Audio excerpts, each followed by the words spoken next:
देख रहे हैं आप और आपके साथ हूं मैं जयंती मिश्रा। सबसे पहले न्यूज ब्लास्ट में बात करते हैं प्रदेश में मानसून की स्थिति की। तो इस बार प्रदेश में मानसून मेहरबान है। ये कहा जा सकता है कि प्रदेश में मानसून अपेक्षाकृत अब तक तेज बरस चुका है। हालांकि अगले 4 से 5 दिन अब मानसून कम रहेगा, यानी कि अब 2 अगस्त से लेकर के आगामी 4 से 5 दिन तक मानसून सुस्त रहेगा। नया मानसून सिस्टम 3 से 4 अगस्त से एक्टिव होने का अनुमान है। मौसम विभाग के अनुसार तब सभी जिलों में एक बार फिर से अच्छी बारिश होगी। मेघ गर्जन होगा, आकाशीय बिजली के साथ में बारिश की संभावना है। वैसे भी अगस्त में मानसून में सबसे ज्यादा मेहर रहती है, लेकिन अभी तो जुलाई का महीना था और प्रदेश ने जुलाई में इस बार मानसून की जैसे स्थिति देखी है, कुछ अगर एक क्षेत्र को छोड़ दिया जाए तो वहां पर तेज और अपेक्षाकृत अच्छा मानसून बरसा है। राजधानी जयपुर में अच्छी बारिश अब हुई है। बीती 3 से 4 बरसात अच्छी रही है, लेकिन इसके अलावा कई जिले, कई संभाग ऐसे हैं जिसमें इस बार मानसून जुलाई के महीने से ही मेहरबान होना शुरू हो गया था। देखिए, प्री मानसून ने आने में कुछ देरी की, जिसके बाद भी जो मुख्य मानसून का सीजन है वो भी 7 से 8 दिन की देरी से आया, लेकिन जब आया तो ऐसा आया कि सभी कुछ वहां पर तरबतर हो गया। अब अगस्त में मानसून में सबसे ज्यादा मेहर मानसून की होती है, लेकिन अभी तक अगर पश्चिमी राजस्थान की बात करें तो वहां पर मानसून मेहरबान रहा है। कई गुना अधिक बारिश और लगभग 2.5 गुना अधिक बारिश पश्चिमी राजस्थान में हो गई है। पश्चिमी राजस्थान से सटे हुए जितने भी संभाग हैं, पश्चिमी राजस्थान में आने वाले जितने जिले हैं, वो बारिश में इस बार नहाए। और देखिए, तस्वीरें कहीं ना कहीं अव्यवस्थाओं की भी सामने आई, लेकिन अब जानकारी ये है कि नया मानसून सिस्टम, नया वेदर सिस्टम एक्टिव होने में 3 से 4 अगस्त तक एक्टिव होगा, यानी कि अब आने वाले कुछ दिन, 4 से 5 दिन एटलीस्ट मानसून कमजोर रहेगा। और प्रदेश में मानसून कुल मिलाकर के इस बार मेहरबान रहा है। देखना महत्वपूर्ण रहेगा कि जब अगस्त का महीना अब शुरू होगा और पूरे अगस्त बारिश रहेगी तो किस तरह से त्योहारों का सीजन भी शुरू हो जाएगा। कई त्योहार हैं लाइन से, और उसके बाद में अब बैक टू बैक बारिश के चलते कितनी सुंदर और मनोरम तस्वीरें इस बारिश के साथ इन त्योहारों के मिलने से सामने आई।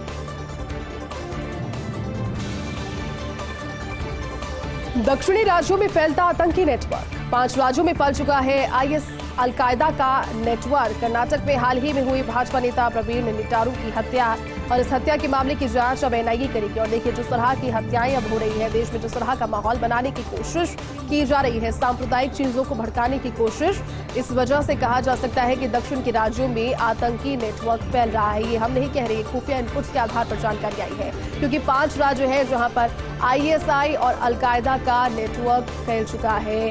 कर्नाटक में हाल ही में हुई है भाजपा नेता प्रवीण निटारू की हत्या। हाल ही में जो हत्या हुई, जिसके बाद में अब कहीं ना कहीं एनआईए इस पूरे मामले की तफ्तीश को लेकर के एक्टिव हुई है। एनआईए की जांच का दायरा इस घटना तक सीमित नहीं रहेगा, क्योंकि इससे पहले भी कई घटनाएं हुई है। ये घटना तो हाल ही में जो हुई है, ऐसे ही मर्डर केसेस में पुनरावृत्ति है और लगातार हो रही बैक टू बैक घटनाओं के बाद भी अभी कहा जा सकता है कि वहां कहीं ना कहीं कोई आतंकी नेटवर्क सक्रिय है। आतंकी नेटवर्क कहां से है? बाहर का कोई गिरोह इसे संचालित कर रहा है, बाहर का कोई आतंकी नेटवर्क या सरगना इसे संचालित कर रहा है। ये तमाम वो जानकारियां जो कि जुटाई जाएगी एनआईए के द्वारा, सिर्फ इस मर्डर केस से भी सीमित नहीं रहेगा। 5 राज्यों में आईएसआई का, अलकायदा का नेटवर्क, और कर्नाटक में चूंकि भाजपा नेता प्रवीण निटारू की हत्या हुई है, इसकी जांच अब एनआईए की टीम करेगी। एनआईए की जांच का दायरा यहां तक सीमित नहीं रहेगा। दक्षिण भारत में फैले आतंकी नेटवर्क को भी एनआईए की टीम खंगालेगी। सूत्रों के अनुसार एनआईए को कर्नाटक, केरल, तमिलनाडु, आंध्र प्रदेश और तेलंगाना में आतंकी गतिविधियों का बड़ा इनपुट मिला है। ये वो राज्य हैं जहां पर तेज आतंकी गतिविधियां लगातार जिनके इनपुट मिल रही है। तमिलनाडु की बात करें, आंध्र प्रदेश की बात करें, तेलंगाना की बात करें, वहां पर आतंकी संगठन की सक्रियता का पहला इनपुट है। अलग अलग धार्मिक और सामाजिक संगठन से जुड़े लोग ये काम कर रहे हैं, और ये बड़ी जानकारी कि धार्मिक संगठन भी इसमें सक्रिय है। अलग अलग धार्मिक संगठन है, सामाजिक संगठन है, जिनकी आड़ में ये आतंकी अपनी अवैध आतंकी गतिविधियों को संचालित करने की कोशिश कर रहे हैं। दोनों ही आतंकी संगठनों के लिए स्लीपर सेल का काम ये लोग कर रहे हैं। अब इन स्लीपर सेल्स को खोज कर निकालना, क्योंकि अमूमन जनता के बीच में पता नहीं लगता है, आम लोगों की तरह रहते हैं, वैसा ही इनका जीवन होता है। ऑफिस जाते हैं, दफ्तर जाते हैं, जीवनचर्या, दिनचर्या वैसी ही होती है जैसे किसी एक आम इंसान की होती है, लेकिन उस वक्त ये एक स्लीपर सेल के तौर पर इन आतंकी संगठनों के लिए काम करते हैं। अब ऐसे स्लीपर सेल्स को ढूंढ कर निकालना, उनकी तफ्तीश करना, उन्हें फांसी के तख्ते तक लेकर जाना, क्योंकि एक खुफिया इनपुट भी अगर बाहर गया, देश से बाहर गया और वैसे देश में चला गया जो कि हमारा दुश्मन है, या फिर दुश्मन इसलिए कहा जा सकता है क्योंकि हर बार नापाक हरकतें उसके दिमाग में चलती रहती है भारत को लेकर के। अगर ऐसे स्लीपर सेल्स के माध्यम से ये जानकारियां, इनपुट्स बाहर गए तो हानिकारक हो सकते हैं, और इस चीज को समझा है एनआईए ने। एनआईए अब इस हर एंगल से इस आतंकवादी घटना से जुड़ी हुई जो नेटवर्किंग नई सामने आई है उस पर तलाश करेगी और इससे जुड़े हुए लोगों को खाड़ी देशों से फंडिंग हो रही है ये भी जानकारी, क्योंकि बिना फंडिंग के इतने बड़े गिरोह संचालित करना आसान बात नहीं है। रोजाना का खर्चा और ये सारी जानकारी अब खाड़ी देशों से हो रही फंडिंग से जुड़ी हुई सामने आ रही है। अब एनआईए जब इस पर तफ्तीश करेगी, संभव है इस पर अब लगातार खुलासे होंगे। लेकिन ये बड़ी अपडेट है कि दक्षिण के राज्यों में एक बार फिर से आतंकी नेटवर्क कहीं ना कहीं अपडेट और खुले भी हैं।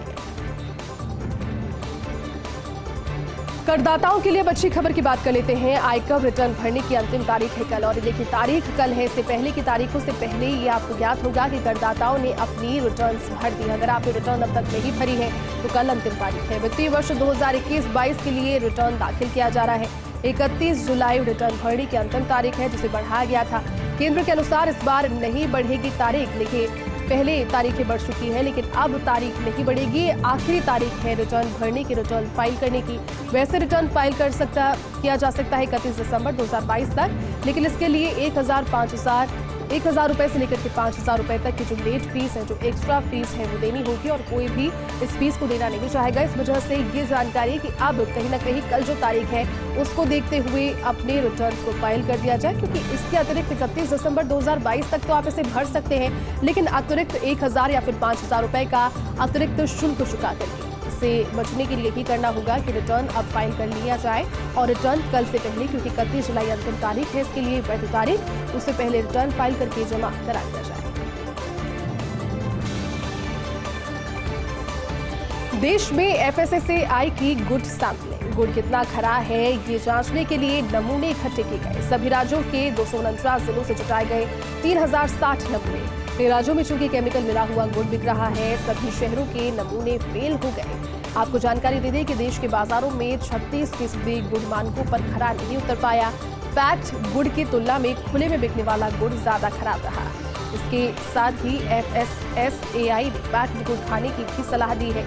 जांच में जयपुर की जब बारी आई तो जयपुर का गुड़ पाया गया 100% शुद्ध। ये जयपुर वासियों के लिए अच्छी खबर, क्योंकि गुड़ यहाँ पर पैक्ड और अनपैक्ड दोनों ही 100% शुद्ध पाया गया। लेकिन कई जगह ऐसी भी थी, कई बाजार ऐसे भी थे जहां से लाए गए गुड़ के नमूने सैंपल जो थे वो पूरी तरह से फेल हो गए। उसमें ये जानकारी भी आ गई कि जी हाँ, इसमें केमिकल युक्त गुड़ का निर्माण किया जा रहा है, उपभोक्ताओं को वही बेचा जा रहा है जो कि स्वास्थ्य के लिए हानिकारक है। कुछ भी चीज़ अपने जो मूल तत्व है उनसे अगर जुड़ के बनाई जाती है, वैसे यूज में ली जाती है तो सेहत के लिए फायदेमंद होती है।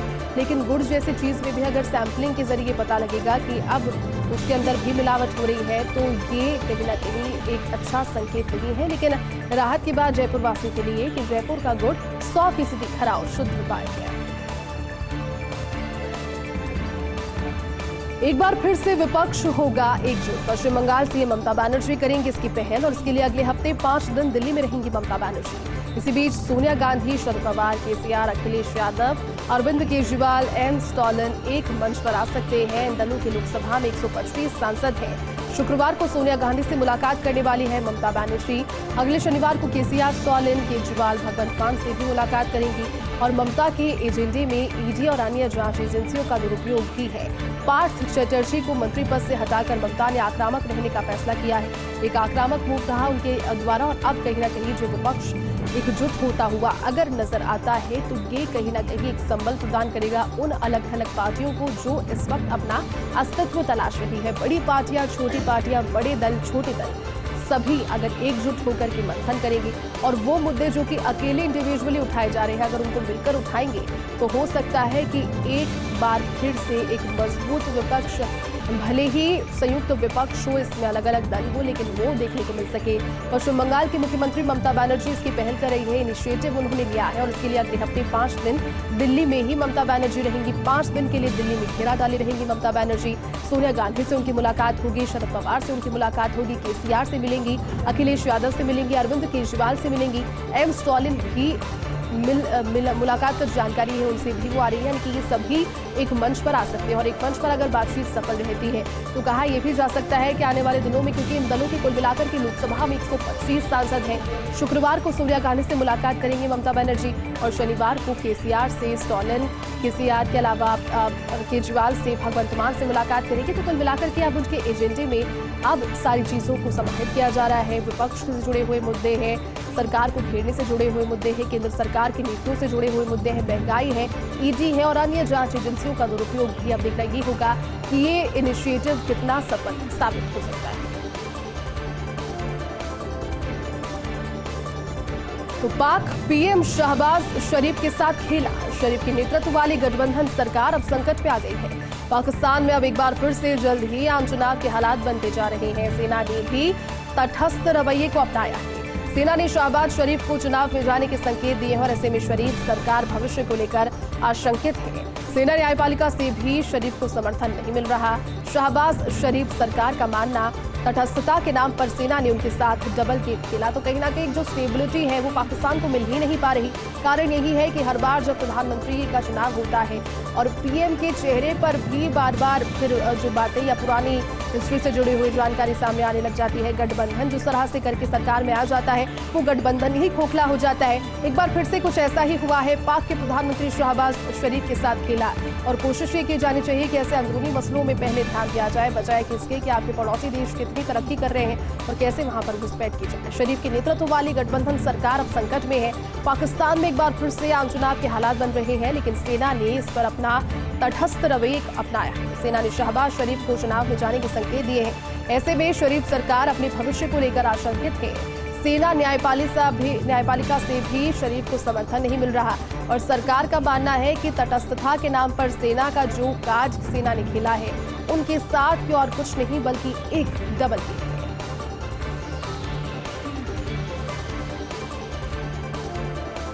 यहाँ रुक रहे एक छोटे से ब्रेक के लिए। आप देखते रहिए फर्स्ट इंडिया न्यूज, क्योंकि खबरों का सिलसिला लगातार जारी है। बेंजामिन नेतन्याहू का जादू बरकरार। इजराइल में आरोपों के बाद पूर्व पीएम नेतन्याहू की सबकी पसंद अभी भी बने हुए हैं। 120 सीटों पर 1 नवंबर को इजराइल में चुनाव होने हैं। आम चुनाव ये हैं जो कि 120 सीटों पर 1 नवंबर को होने हैं, लेकिन अभी से आम चुनावों के लिए सियासी रस्साकशी उफान पर है। आज चुनाव हुए तो नेतन्याहू के नेतृत्व वाली गठबंधन को मिल सकती है 57 सीटें। हालांकि नेतन्याहू के लिए कुछ परेशानियां भी हैं। इन पर धोखाधड़ी, घूस लेने जैसे आरोप भी जारी हैं, लेकिन बावजूद उसके अभी भी सभी की पहली पसंद वो बने हुए हैं। नफ्ताली बेनेट की गठबंधन सरकार गिरने से चुनाव की नौबत आ गई है। अब देखना ये महत्वपूर्ण रहेगा कि चुनाव जब होंगे, क्योंकि आम लोगों की पसंद है। 120 सीटें हैं। 1 नवंबर को इजराइल में आम चुनाव है। आम चुनाव के लिए सियासी रस्साकशी उफान पर है। अगर चुनाव इस समय होते हैं तो नेतन्याहू के नेतृत्व वाले गठबंधन को 57 सीटें मिल सकती है। हालांकि कुछ अड़चनें भी हैं। अड़चनें ये है कि कुछ परेशानियों के साथ साथ उन पर धोखाधड़ी का केस जारी है, घूस लेने जैसे आरोप है, लेकिन बावजूद इन सभी आरोपों के अभी भी सभी की पसंद बने हुए हैं पूर्व पीएम नेतन्याहू, जिन पर सभी की निगाहें भी हैं और सभी आशान्वित भी उनसे है, क्योंकि 120 सीटें हैं। 1 नवंबर को इजराइल में चुनाव है और चुनावों की स्थितियां क्यों बनी है? चुनावों की स्थितियां इसलिए बनी है क्योंकि नफ्ताली बेनेट की गठबंधन सरकार गिर गई, जिसके आने से जिस सरकार के गिरने से चुनाव की नौबत आई।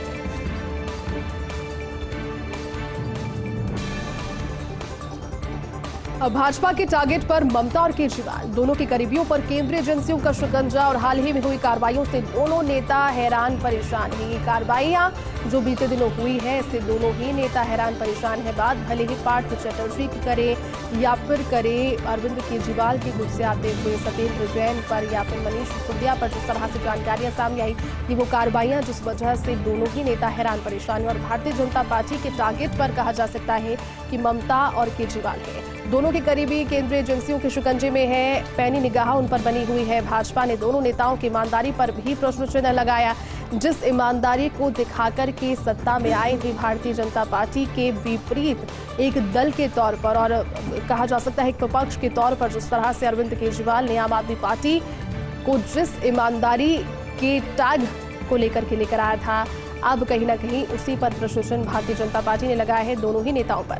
आप नेता सत्येंद्र जैन, मनीष सिसोदिया पर तलवार लटकी हुई है। ममता सरकार में नंबर 2 पार्थ चटर्जी पर ईडी का शिकंजा है। 2024 में लोकसभा चुनाव के दोनों ही नेता भाजपा के लिए चुनौती थे और कहीं ना कहीं यही चुनौती अब दूर होती हुई नजर आ रही है, क्योंकि अगर शिकंजा कसता है और देखिए तस्वीरें जो सामने आई थी, इतनी बड़ी राशि इतनी बड़ी धनराशि को अगर घर पे रखा गया, ये धांधली तो यकीनन है ही, लेकिन किस तरह से खोज कर रखा गया, इतने लंबे समय से जानकारी थी कि ये सही टाइम है इस मूव को चलने का, ये सही समय है ये कार्रवाई होने का।